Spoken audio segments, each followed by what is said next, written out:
Senior সাংবাদিক মাসুদ কামাল।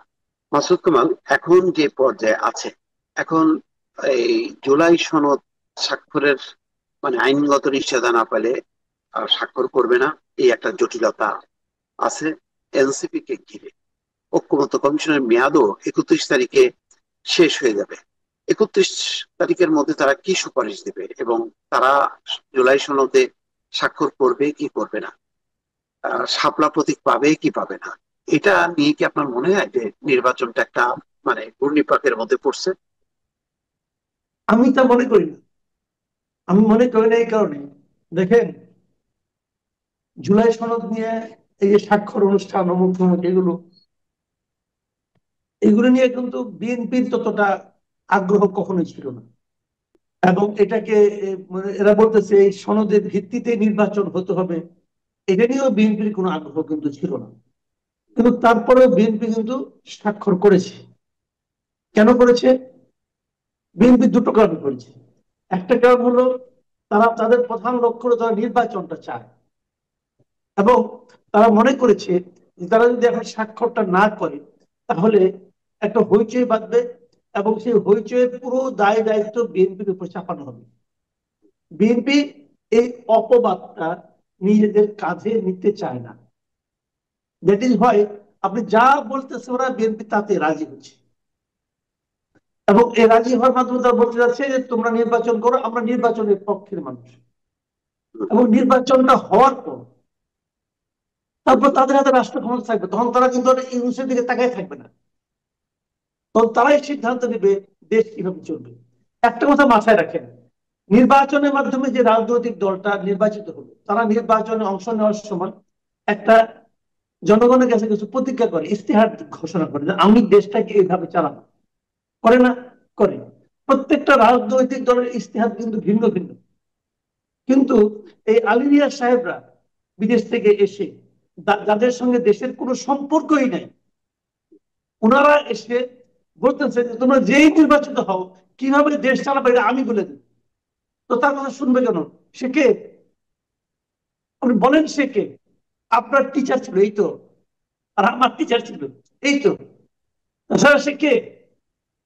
তো এখন তার কথা অনুযায়ী দেশ চলতে হবে। সে ঠিক করে দিবে যে এইটা এটা করেছি, আপনারা তো বাইরে সাইন করো। এই সাইন হবে, এরকম বহু সাইন দেখছি জীবনে। আপনি নিশ্চিত থাকেন যদি বিএনপি জিতে দেশ চলবে 31 দফার ভিত্তিতে। নিশ্চিত থাকেন আপনি, কারণ বিএনপি ইলেকশন করবে, তাদের ইতিহাস থাকবে 31 দফা। তারা 31 দফার ভিত্তিতে নির্বাচনে অংশ নেবে। এখন বিএনপি সব কিছুতে রাজি হচ্ছে যে আমি দায়টা নিতে চাই না। ভাই এটা ভাই বাংলাদেশের রাজনীতি, এত বছর ধরে এই দেশে থাকি, এই মাটিতে থাকি, রাজনীতিবিদদের সাথে দেখা সাক্ষাৎ হয়, কথাবার্তা হয়, বুঝি তো তাদের টাইপটাও বুঝি, এই দেশের মাটির টাইপটাও বুঝি, এই দেশের ভোটারদের সেন্টিমেন্টও কিছু কিছু বুঝি। ওটা আলী রিয়াজ সাহেব বুঝে না। আলী আপনার রিয়াজ, কাছে কি মনির হায়দার, জি, বদিউল্লাহ মজুমদার এরা বুঝে না। বদিউল্লাহ না মজুমদার গেছে হাঙ্গার শুরু করতে, কি হাঙ্গার বিড়াইছে সে। আর দেন আপনার না, আপনার কাছে কি মনে হচ্ছে যে এইসব কারণে একমাত্র দেখা যাচ্ছে বিএনপির মধ্যে নির্বাচনী তৎপরতা, অন্যদের মধ্যে কিন্তু তেমন একটা তৎপরতা নাই আলটিমেটলি? মানে মানে জোটগত ভাবে যে নির্বাচন হবে তার মেরুকরণটা কি হবে? মানে বিএনপি শুনেন, শরিকদের জন্য কয়টা জোটের আসন অবস্থা ছাড়বে? খুব খারাপ। দুই ভাই, জোটের বাস্তবতা খুবই খারাপ। খুবই খারাপ করে আমি বলি, এই যে আত্মীয় সংশোধন যেটা হয়েছে, সেখানে বলা হয়েছে যদি কেউ জোটবদ্ধ হয়ে নির্বাচন করে জোটের মধ্যে থাকবেন আপনি, কিন্তু নির্বাচন করতে হবে নিজের প্রতীকে। এই একটা নিয়মের কারণে জোটের অবস্থা কেরাসিন হয়ে গেছে। কারণ ধরেন আমি একটা এক্সাম্পল দিয়ে বলি আপনাকে। প্রথমে একটা মাঝখানে একটাই পাইলাম, আপনার একটা তালিকা পাইলাম যে এদেরকে নাকি 200 লোককে নাকি বিএনপি গ্রিন সিগন্যাল দিয়েছে। সেই গ্রিন সিগন্যালে দেখলাম যে ঢাকায় মোহাম্মদপুরে এখানে ববি হাজ্জাজকে দেওয়া হচ্ছে, বগুড়াতে হয়তো মাহমুদুর রহমান মান্নাকে দেওয়া হবে। আপনি মান্না ভাইয়ের কথা ধরি, উদাহরণ দিয়ে বলি, মান্না ভাই যদি বগুড়া ইলেকশন করেন এবং যদি উনি ধানের শীষ প্রতীক না পান, হুম, আপনি বলেন উনি কি ওনার প্রতীকটা পাশ করতে পারবেন? যেখানে ধানের শীষের প্রতীক যাবে সেখানেও ধানের শীষ কিন্তু বিএনপি কিন্তু তার 5 জন ক্যান্ডিডেটের মধ্যে 4 জনকে অখুশি করবে।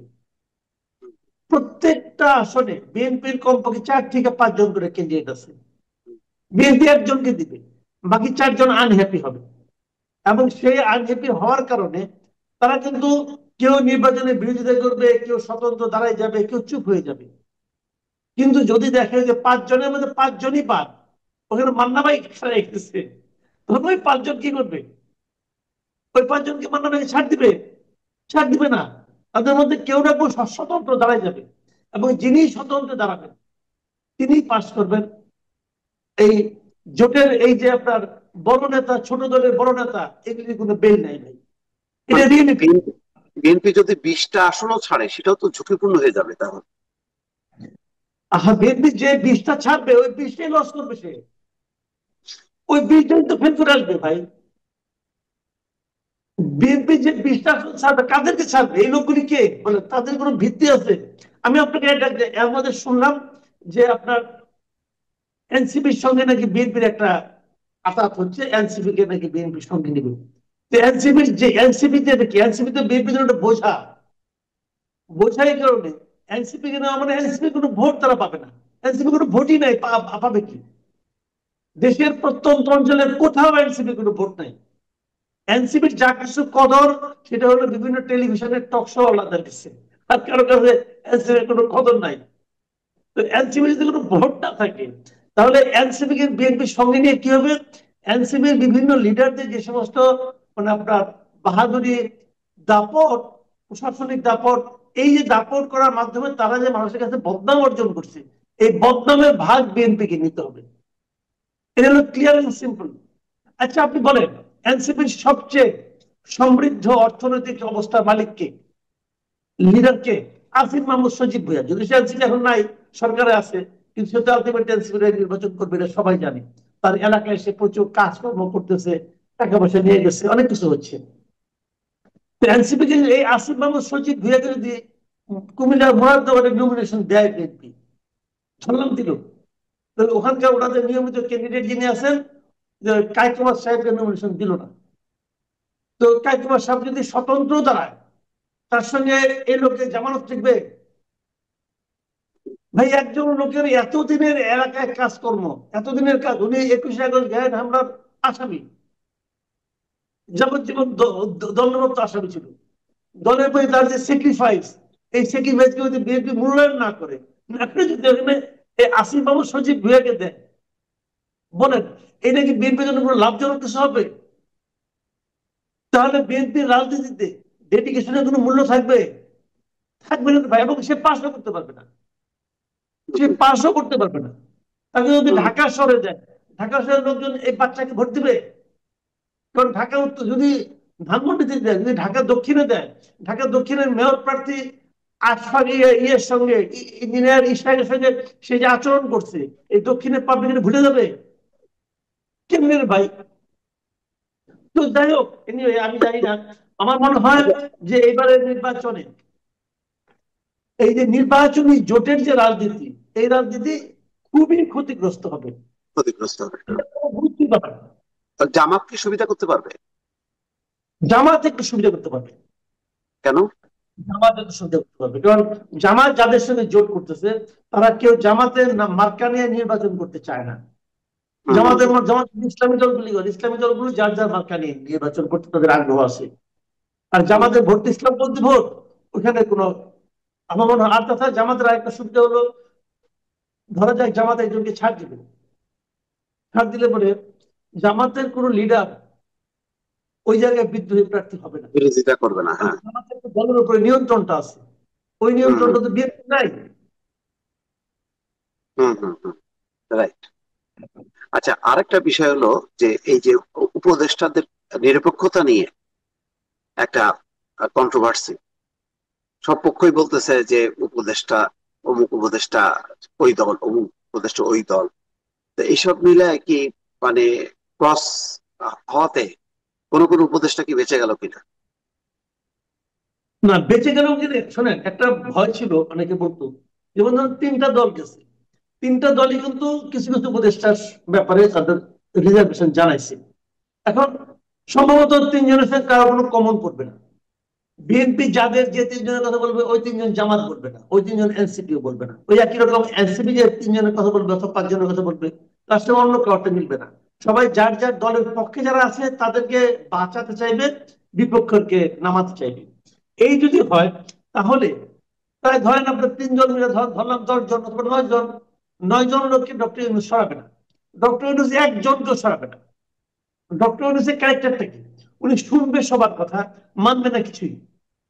যদি মানতো, উনি যদি আসলে পলিটিক্যাল পার্টি কিন্তু ইম্পর্টেন্ট নাই, কিন্তু দেশটা ইম্পর্টেন্ট। উনি কি জানে না যে কে কে দেশের জন্য কোনো ভালো কাজ করতেছে না, কে কে বিতর্ক করতেছে? উনি জানে না? জানে। ওদেরকে কারো কিছু সরাইছে? সরাই নাই তো। হুম, এই আমি আসিফ মাহমুদের কথাই বলি। এই আসিফ মাহমুদ কি ওনার জন্য কি এই ডক্টর ইউনূসের গভর্নমেন্টকে কম বিব্রত হতে হয়েছে? হুম। তাকে সে সরাইছে? সরাই নাই তো। সে কাউকে সরাবে না। কেন সরাবে না? তার ইচ্ছা। সে এভাবেই ব্যাংক চালাইছে, এভাবেই দেশ চালাবে। তাহলে এতে যে তার কি মানে পরিণত ধরেন এই যে অবদান দিতে। প্রশাসনে দলীয়করণ এই সমস্ত অভিযোগ নিয়ে যেভাবে পাল্টাপাল্টি চলতেছে, তাতে আরো মানে নির্বাচনটা একটু ক্রাইসিসের মধ্যে পড়ে যাবে কিনা? কিছুটা ক্রাইসিসে পড়বে, খুব বেশি পড়বে বলে আমি মনে করি না। যদি ইলেকশন কমিশন শক্ত হয় তাহলে খুব বেশি একটা ক্রাইসিস নাও পড়তে পারে। তো প্রশাসনের দলীয়করণের ব্যাপারটা তো কিছুদিন আগে আপনি শুনছেন, মাহমুদ আলম তো বলছেই যে প্রথমে বিএনপি জামাত সবাই সব দখল করে নিয়ে নিছে, আমার লোক বসাও, তোমার লোক বসাও করে নিছে তারা। এগুলো কিন্তু হয়েছে, ওই লোকগুলো তো আছে এখনো। কাজে এটা চলতে থাকবে। কাজে খুব ভালো একটা পরিবেশে নির্বাচন হবে এটা মনে করার কোনো কারণ আমি দেখি না ভাই। হম। তো আপনার ধরেন আহ, এখন দেখা গেল যে পাল্টাপাল্টি অভিযোগ এমন যে প্রেস সচিব তার ভাইকে নিয়েও বিতর্ক। কালকে দেখলাম যে নারায়ণগঞ্জের মানে সিটি কর্পোরেশনের প্রশাসক পদটাও দিয়ে দিছে। তো এইটা হ্যাঁ, কি দরকার ছিল? এটা বললাম তো। এখন হচ্ছে কি, ওই যে আমরা, আপনার মনে আছে কিনা জানি না, এক সময় আমরা যখন মানে এটা পত্রিকায় অবশ্য চাকরি বলছেন যে করতাম। আমি ফোন করে করিনি, তদবির করিনি ভাইয়ের জন্য। হ্যাঁ, উনি বলছেন, আচ্ছা এটা যে বলছে উনি, আমি তদবির করিনি, আমার ভাই খুব মেধাবী, আমার ভাই ফার্স্ট ক্লাস পাস, আমার ভাই ডক্টরেট করছে। আচ্ছা, ফার্স্ট ক্লাস পাস পৃথিবীতে একটাই, ওনার ভাই। ডক্টরেট কি একমাত্র ওনার ভাই করছে, আর কেউ করে নাই? তো এগুলি যখন কেউ বলে, বলাতে কি হয় জানেন? আচ্ছা, আপনি আমাকে একটা কথা বলেন, সেই যে এই যে কথাগুলি বলছে, যে সে আর বলার সময় যদি চোখের পানি দিয়ে বুক ভাসায় কথা বলতো, তবুও কি ওনার কথা কেউ বিশ্বাস করতো? আপনি কিন্তু সিম্পল এই কথাটা বলেন, করতো বিশ্বাস? করতো না। তাহলে কি লাভ বলেন? হুম, যদি ওনার ভাই যোগ্য হয়, তবুও ওনার বলা উচিত ছিল, যেহেতু আমি একটা গুরুত্বপূর্ণ পদে আছি, আমার ভাইকে এই পদে দেন না। ওই পদে ওনার ভাইকে না দিয়ে যদি অন্য একজনকে দিত, তাদেরকে নারায়ণগঞ্জ সিটি কর্পোরেশন ভাসিয়ে দিত।